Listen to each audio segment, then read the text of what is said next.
παιδιά, καλώς ήρθατε στο νέο μου βίντεο. Βασικά είμαι καινούργια στο YouTube και θα ξεκινήσω να κάνω διάφορα βίντεο. Βέβαια θέλω να κάνετε για αρχή ένα follow, να φτάσουμε τουλάχιστον στους 100 εγγραφές. Μια χαρά θα μου είναι όχι εκεί και μετά θα βλέπουμε πώς θα πηγαίνει.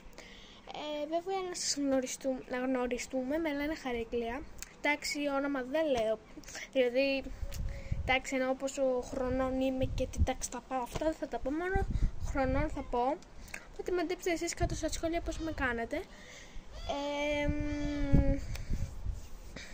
Ναι, θα σας πω που μένω Λάρισα, για βασικά Ελευθερία Λάρισσας, είναι χωριό αυτό. Οδό δεν θα σας πω και φυσικά, δεν λέω social media αυτά τα πράγματα. Τι άλλο. Ναι, αυτό. Να σας γνωρίσω και τη γάτα μου, δεν την έχω βγάλει ακόμη όνομα. Έχω περάσει κάτι χρόνο και δεν την έχω βγάλει ακόμα όνομα. Φανταστείτε λίγο. Περιμένετε. Έλα, γύρνα σε διακόσμος.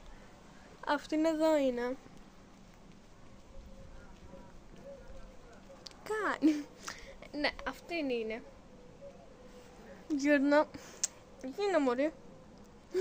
Αυτήν είναι. Ouch.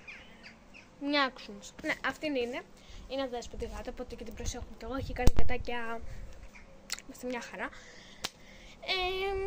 Αυτά. Ελπίζω να σας αρέσουν τα βίντεο που θα κάνω. Δηλαδή θα κάνω και τριπτυθμοί. Δηλαδή ξέρω εγώ back to school, job on haul. Αυτά τα πράγματα δηλαδή που θα κάνω. Αυτά. Ελπίζω να σας αρέσει τα βιντεάκια που θα κάνω. Και καλή μου αρχή. Γεια σας.